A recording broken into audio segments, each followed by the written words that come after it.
वंदे मातरम। जय जवान जय किसान जय विज्ञान। तो कैसे हैं आप सब? उम्मीद है अच्छे होंगे, आपका परिवार भी अच्छा होगा।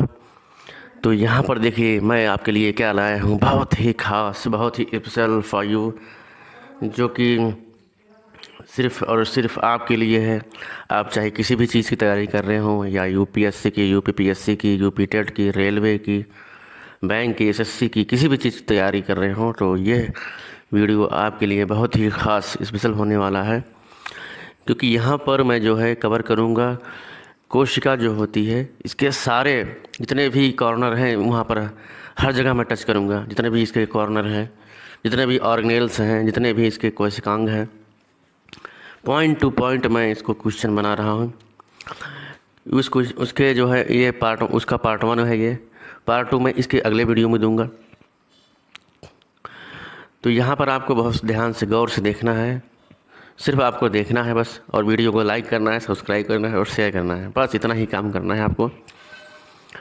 और उसके बाद देखिए, इस वीडियो को देखने के बाद आपके अंदर एक नई ऊर्जा प्राप्त हो जाएगी, एक नई ज्ञान की अनुभूति होगी।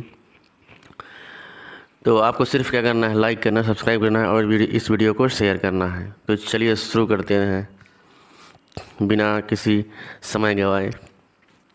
यहाँ पर देखिए मैंने लिखा हुआ है, ये मेरी खुद की हैंड राइटिंग है, कोशिका सेल पार्ट 1 है। और ये जो है कोशिका जो है वनस्पति विज्ञान से संबंधित, यानी कि बॉटनी से रिलेटेड है ये। तो चलिए शुरू करते हैं। यहाँ पर देखिए कोशिका की खोज कब और किसने किया था। पहला प्रश्न है, कोशिका की खोज कब और किसने किया था। तो यहाँ पर देखिए है, पहला है रॉबर्ट ब्राउन 1661 में, रॉबर्ट हुक 1665 में, रॉबर्ट डाउनी 1667 में, जीस रॉबर्ट जीस ने 1660 में। आप इसका आंसर बताइए कमेंट बॉक्स में बिना किसी देरी के। चलिए देखते हैं ये यहाँ पर कौन सा सही होगा। तो सेकंड गिनते हैं, मैं टाइम गिन रहा हूँ आपका।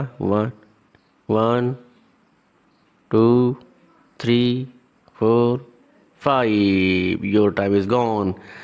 तो ये है आपका रॉबर्ट हुक सही है। कौन सा आंसर है इसका? है रॉबर्ट हुक। 1665 ईस्वी में इन्होंने इसकी खोज की थी माइक्रोस्कोप के द्वारा।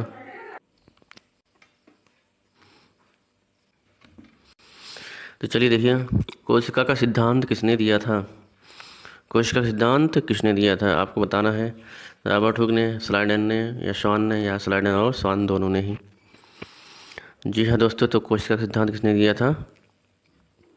यहाँ पर देखिए स्लाइडन और स्वान साहब ने दिया था।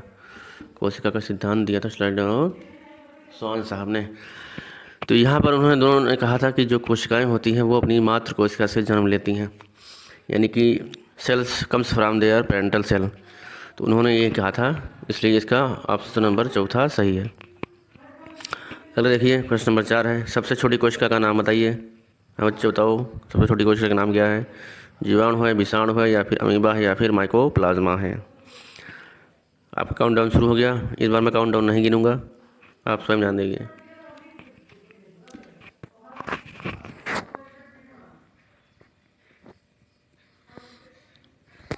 जी हाँ दोस्तों, आपका समय ख़त्म हो चुका है। तो यहाँ देखिए इसका ऑप्शन नंबर माइकोप्लाज्मा है, चौथा सही है। माइकोप्लाज्मा एक तरह जान लीजिए, अब इसको बोल सकते हैं आप सबसे प्राचीन कोशिका है, सबसे प्राचीन कोशिका है। यहाँ पर देखिए अगला क्वेश्चन है। तो आपके मन में ये सवाल उठ रहा होगा,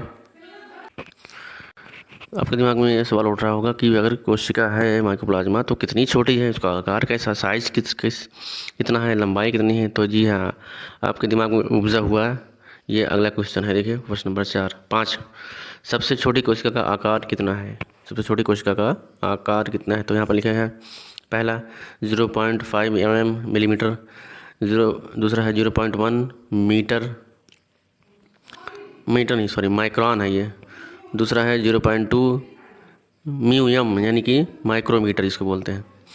दूसरा है 0.002 म्यू यम, या इधर मैंने लिखा हुआ म्यू यम मतलब होता है माइक्रोमीटर होता है। तो ये म्यू का सूत्र है। म्यू का ये चिन्ह है, देखिए ऐसा यू के आकार का जो है वो म्यू का निशान है। तो यहाँ पे अब काउंटडाउन शुरू हो गया, चलिए बताइए फटाफट।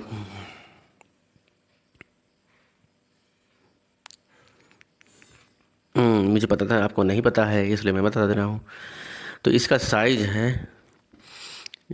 है ऑप्शन नंबर तीसरा 0.2 म्यू यम। जो सबसे छोटी कोशिका है इसका साइज यही है, आता है इसका तीसरा सही है। चलिए आगे बढ़ते हैं।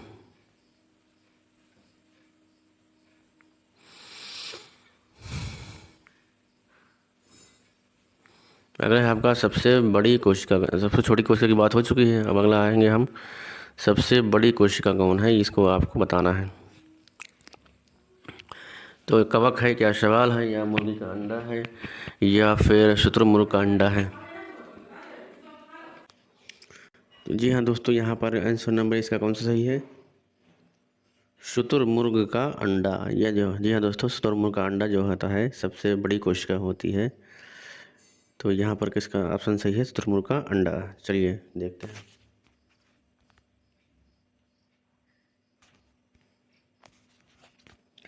अब आपके मन में ये चल रहा होगा शुतुरमुर्ग का अंडा है तो वो कितना लंबा होगा, कितना चौड़ा होगा। जी हाँ दोस्तों, तो आपके मन वाला सवाल अगला है, चलिए देखिए। तो सबसे बड़ी कोशिका का आकार कितना है, सबसे बड़ी कोशिका का आकार कितना है, तो यहाँ पर देखिए लिखा हुआ है 15 × 18। ये WL जो है वो W मीन्स होता है चौड़ाई यानी कि विड्थ है, L मीन्स लंबाई यानी कि L मतलब लेंथ। तो ये दिए हुए हैं, आप उसको बताना है कितना है वो। 10 × 20 सेंटीमीटर है, या फिर 20 × 15 सेंटीमीटर है, या फिर 100 × 15 सेंटीमीटर है, आपको बताना है। चलिए आपका काउंटडाउन शुरू हो गया।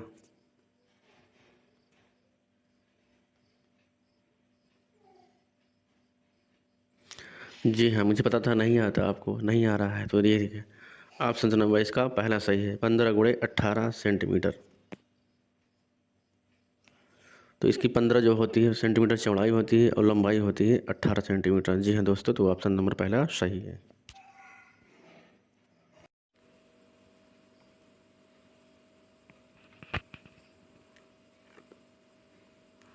अगला क्वेश्चन है, देखिए इसमें, मनुष्य में पाई जाने वाली सबसे छोटी कोशिका कौन सी है।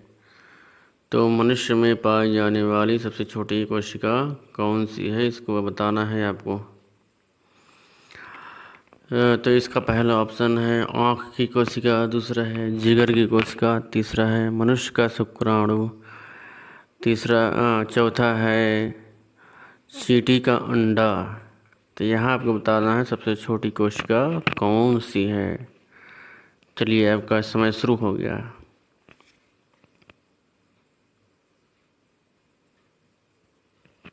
खत्म, आपका समय ख़त्म हो गया। तो ये इसका सही जवाब है, यह है मनुष्य का शुक्राणु यानी कि स्पर्म जो होता है वो एक कोशिकीय होता है। स्पर्म यूनिसेलुलर होता है और मनुष्य की सबसे छोटी कोशिका वही है, स्पर्म ऑफ द मेल, जिसका निर्माण टेस्टिस में होता है। और टेस्टिस क्या है, एक इंडोक्राइन ग्लैंड है, अंतःस्रावी ग्रंथ है, जिससे टेस्टोस्टेरोन हार्मोन से जो है सिक्रीट होता है। तो चलिए देखते हैं, यहाँ पर आगे बढ़ते हैं। क्वेश्चन नंबर 9 देखते हैं, मनुष्य में पाई जाने वाली सबसे बड़ी कोशिका का नाम बताइए। देखिए अब तक छोटी थी, अब बड़ी आ गई है।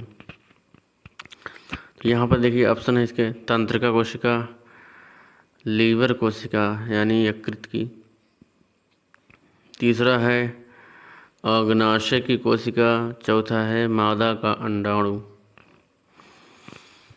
जी हाँ दोस्तों, तो आपका जो है काउंटडाउन शुरू हो गया। चलिए 1,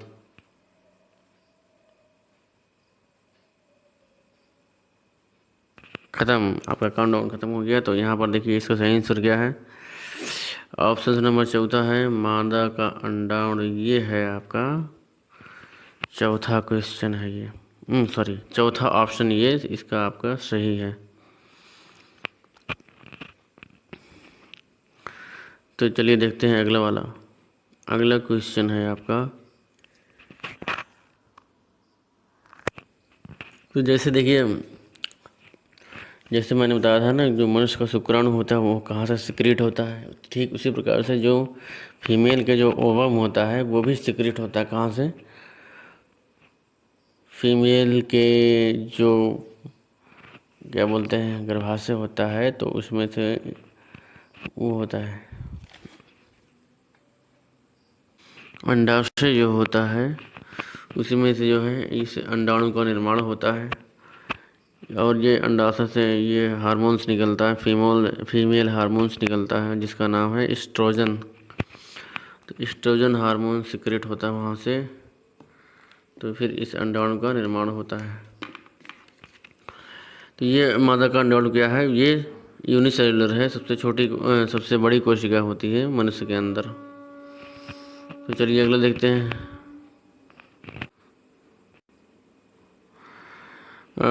सबसे लंबी कोशिका का नाम बताइए। यहाँ पर देखिए सबसे लंबी कोशिका, देखिए छोटी हो गई, बड़ी हो गई, फिर उसके बाद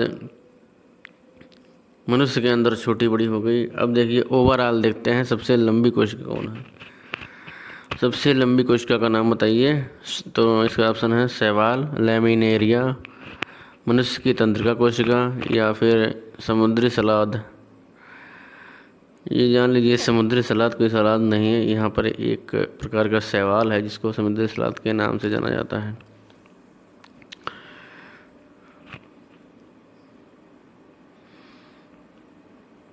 तो यहाँ पर देखिए, तो इसको फटाफट बताइए कमेंट बॉक्स में कि इसका कौन सा आंसर सही है। इसका सबसे लंबी कोशिका का इसका आंसर सही है तीसरा, यानी मनुष्य की तंत्रिका कोशिका जो होती है वो सबसे लंबी कोशिका होती है ओवरऑल, जान लीजिए। अब आपके दिमाग में ये खुजली मुझ रही होगी, सर लंबी है तो कितनी लंबी है, फीट में है कि मीटर में है या फिर मिलीमीटर में या सेंटीमीटर में कितनी है। तो चलिए आपके दिमाग में जो भी खुराफात उत्पन्न हो रहा है हम उसका समाधान करते हैं अगले क्वेश्चन में। क्वेश्चन नंबर हमारा 11 है। क्वेश्चन नंबर हमारा 11 है, तो ये है सबसे लंबी कोशिका का नाम बताइए। यहाँ पर देख लीजिए, सबसे लंबी कोशिका का नाम बताएंगे आप, उसका आकार बताएंगे आप। तो सबसे लंबी कोशिका का आकार कितना होता है, कितना साइज़ है उसकी। तो पहला है 0.5 mm यानी मिलीमीटर, दूसरा है 1/2 मीटर यानी हाफ मीटर, तीसरा है 1 मीटर, और चौथा है 1 मिलीमीटर 1 mm। तो आपको बताना है, तो आपका समय शुरू हो गया है। 1 2 3 4 5, टाइम अप। तो देखिए आपने भी नहीं बता पाए इतनी देर से, तो चलिए बताते हैं हम। उसकी साइज होती है, उसकी लंबाई होती है 1 मीटर, सीधे सीधे होती है, लगभग 1 मीटर होती है। तो 1 मीटर इक्वल लगभग जान लीजिए आप 3 फुट के बराबर होता है ये। तो जो हमारी तंत्रिका कोशिका होती है वो होती है, इतनी लंबी होती है।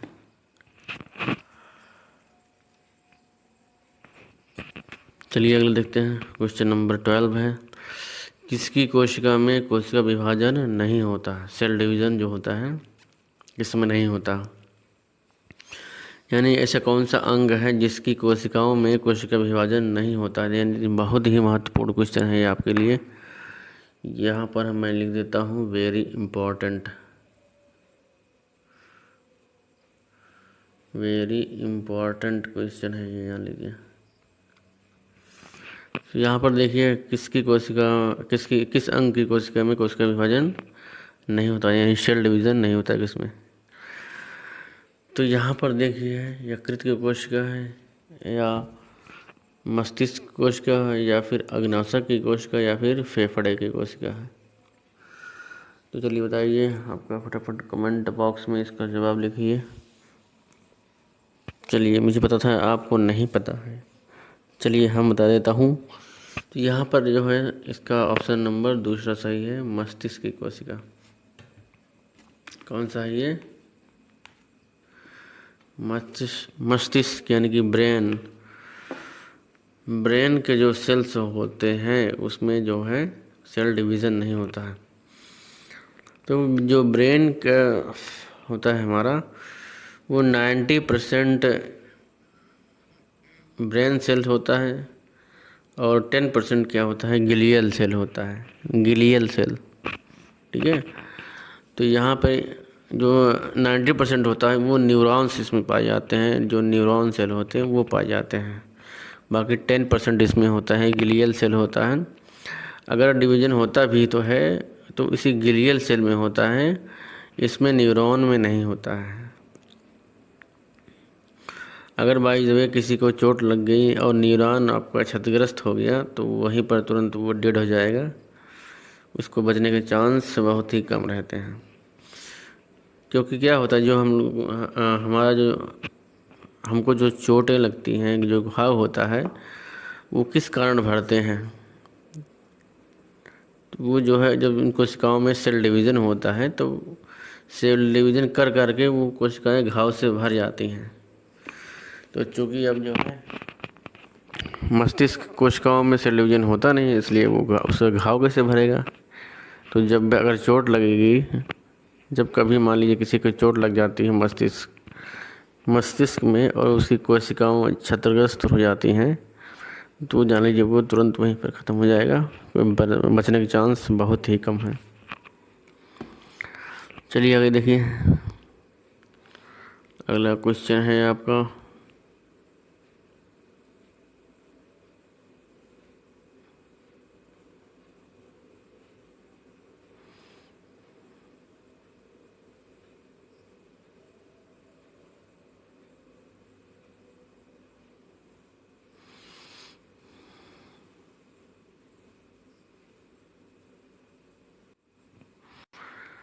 तो किसकी कोशिका में तीव्र विभाजन की क्षमता होती है? यहाँ पर आपको बताना है किसकी कोशिका में, यानी कि वो मस्तिष्क कोशिका है या फिर यकृत की या फिर आंत की या फिर आमाशय की। तो चलिए आपका काउंटडाउन शुरू हो गया। आप इसमें बताइए कि किसकी कोशिका में कोशिका विभाजन सबसे तेज होता है। ज़्यादा होता है, तेज़ भी होता है, दोनों होता है उसमें।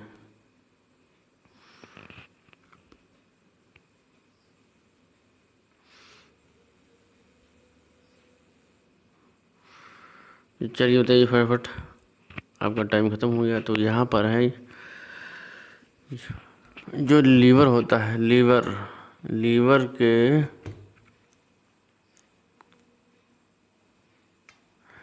लीवर के जो सेल्स होते हैं उनमें जो है बहुत तेज़ तीव्र विभाजन होता है। इवन जान लीजिए लीवर रोज़ डैमेज होता है और रोज़ वो रिपेयर हो जाता है। उसमें भी विभाजन की क्षमता बहुत ही तेज़ होती है उसमें। तो एक तो हो गया मस्तिष्क में विभाजन की क्षमता बिल्कुल नहीं होती है, और दूसरा क्या है, यकृत है, यकृत में विभाजन की क्षमता बहुत ही तीव्र होती है। तो चलिए अगला देखते हैं, क्वेश्चन नंबर 14वां। कोशिका का जीव वैज्ञानिक नाम क्या है? What is the name biological name of cell, या कह लीजिए आप technical name of the cell. तो यहाँ पर है ऑप्शन आपके सेल, शेल, साइटोसिस, साइटो। तो आपको बताना है इसमें कौन सा सही है। तो चलिए शुरू करते हैं। ये आपको नहीं पता, मुझे पता है। तो यहाँ पर ऑप्शन नंबर इसका चौथा सही है। साइटो कहते हैं कोशिका को टेक्निकल भाषा में, या फिर आप कह लीजिए बायोलॉजिकल भाषा में। तो ये सेल है, ये इसकी इंग्लिश वर्जन है, सेल। तो चलिए अगले देखते हैं, कोशिका के अध्ययन को कहते हैं, कोशिका के अध्ययन या स्टडी ऑफ सेल को क्या बोलते हैं? स्टडी ऑफ सेल को क्या कहते हैं? आपको ये बताना है। तो कोशिका के अध्ययन को इसमें है options haematology, cytology, cytosis, cytogenetics. इसमें कौन सा आंसर सही है आप बताइए। तो इसमें जो है सबसे सही है सेकंड वाला साइटोलॉजी, यानी कोशिका के अध्ययन को क्या बोलते हैं, cytology. Study of cell that is cytology. अगला देखिए क्वेश्चन नंबर 16वां देखिए, कोशिका भित्ति किस में पाई जाती है, कोशिका भित्ति किस में पाई जाती है। तो यहाँ पर देखिए विषाणु है, जीवाणु है, माइकोप्लाज्मा है या फिर न्यूरॉन है। तो इनमें सभी में किस में पाई जाती है आपको बताना है। बहुत इम्पोर्टेंट क्वेश्चन है ये, चलिए बताइए फटाफट। जी हाँ दोस्तों, शायद आपको पता है कि जो कोशिका भित्ति होती है वो प्लाज्मा लेमा जो होती है, जिसको बोलते हैं कोशिका झिल्ली, उसके चारों ओर एक कवर किया रहता है ताकि उसकी कोशिका के अंगों की सुरक्षा हो सके। तो यहाँ पर जो है वो सुरक्षा का काम करता है कोशिका भित्ति। तो यहाँ पर देखिए कौन सा आंसर सही है इसका, यह है जीवाणु। जी हाँ दोस्तों, जीवाणु और सभी पेड़ पौधों के अंदर क्या पाया जाता है, कोशिका भित्ति पाई जाती है। चलिए अगले लेती है क्वेश्चन नंबर 17 है, पादप कोशिका में कोशिका भित्ति यानी सेल वॉल किस पदार्थ की बनी हुई होती है। जो प्लांट सेल होती है उसमें जो सेल वॉल होती है वो किस मटेरियल की बनी होती है आपको ये बताना है। तो ऑप्शन के प्रोटीन, वसा, सेल्यूलोज या फिर काइटिन क्या है। चलिए बताइए। तो जो ये होती है वे पूर्णतया किसकी बनी होती है, सेल्यूलोज की। इसलिए 17 क्वेश्चन ये सही हो गया आपका, सेल्यूलोज।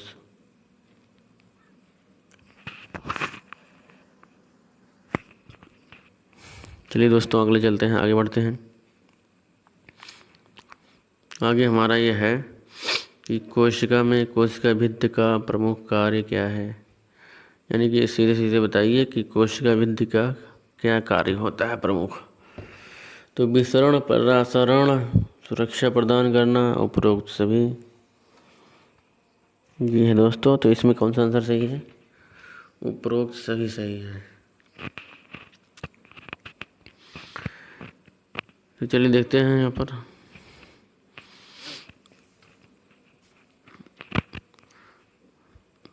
19वां क्वेश्चन है, जीवाणु की कोशिका भित्ति किस पदार्थ की बनी होती है। यहाँ पर जान लीजिए आप, जो कोशिका भित्ति होती है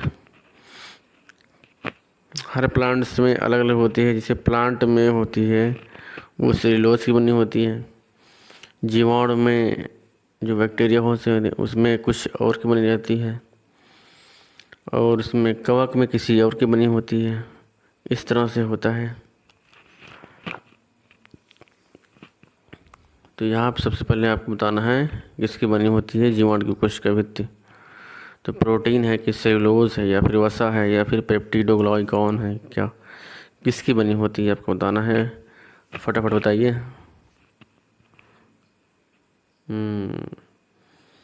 तो आपको नहीं पता है इसलिए आपका काउंटडाउन ख़त्म हो गया। यहाँ पर देखिए इसका आंसर नंबर 4 सही है, पेप्टिडोग्लाइकॉन का बना होता है वो। चलिए अगले देखते हैं। इस बार उम्मीद है आप जो बता ले जाएंगे।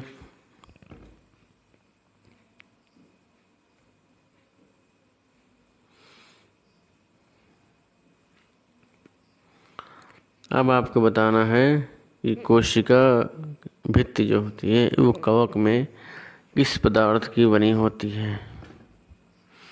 जो कोशिका भित्ति होती है कवक में वो किस पदार्थ की बनी होती है आपको बताना है। ग्लाइकोप्रोटीन्स, प्रोटीन्स, लिपोप्रोटीन या इनमें से कोई नहीं।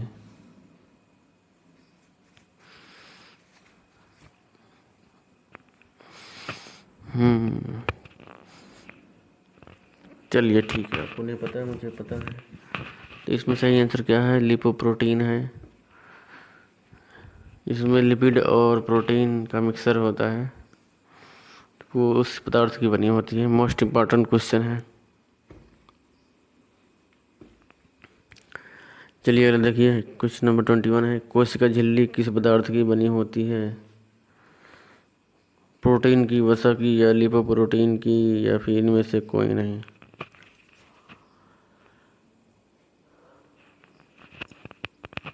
आप बताइए इसमें। लिपोप्रोटीन, ये इसका सही आंसर क्या है?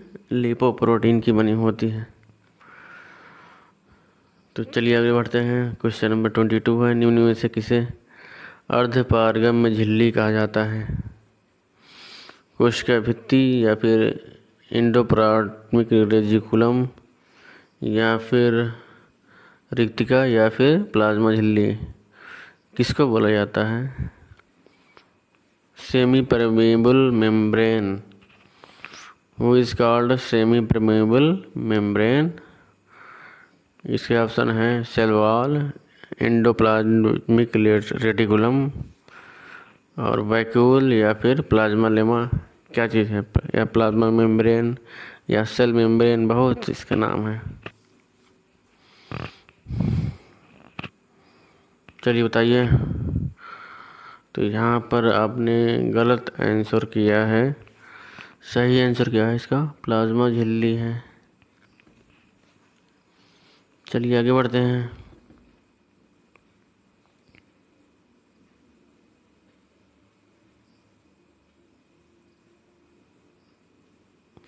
अगला है आपका 23, कोशिका झिल्ली के मुख्य कार्य क्या हैं? कोशिका झिल्ली के मुख्य कार्य क्या हैं?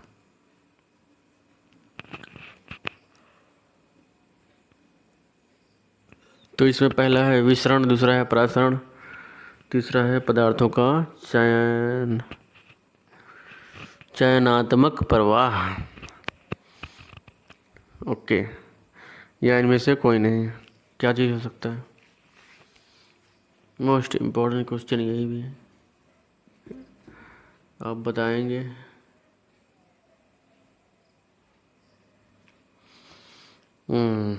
चलिए ठीक है, नहीं बता पा रहे हैं, हम बता दे रहे हैं।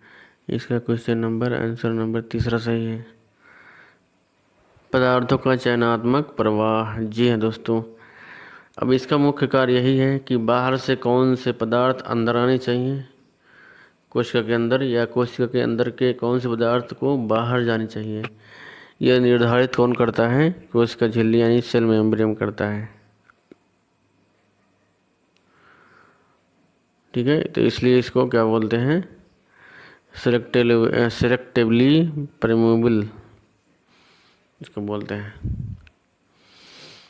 तो चलिए अगला देखिए, क्वेश्चन नंबर 24 है, कोशिका की बाउंड्री वॉल किसे कहा जाता है? कोशिका की बाउंड्री वॉल किसे कहा जाता है? वो is boundary wall of cell.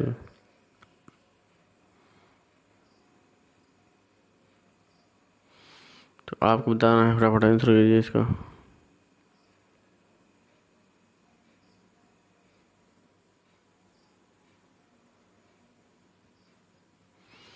तो चलिए, आपको नहीं पता, मुझे बता रहा है। इसका सही आंसर क्या है? कोशिका भित्ति यानी सेल वॉल। जैसे आपने घर में देखा होगा, घर के चारों तरफ क्या होती है? चारदीवारी होती है, बाउंड्री वॉल होती है।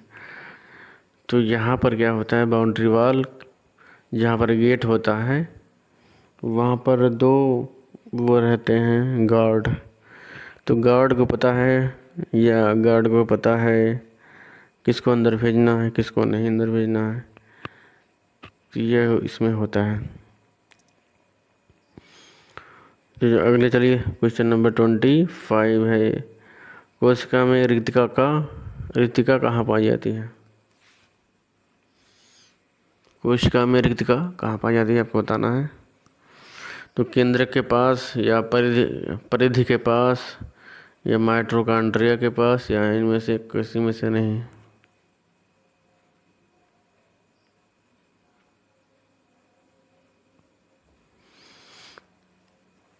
तो आपको बताना है सही आंसर क्या है इसका। जो कोशिका देखिए, जो पादप कोशिका होती है, प्लांट सेल होती है, उसमें जो रिक्तिका होती है वो परिधि के पास होती है।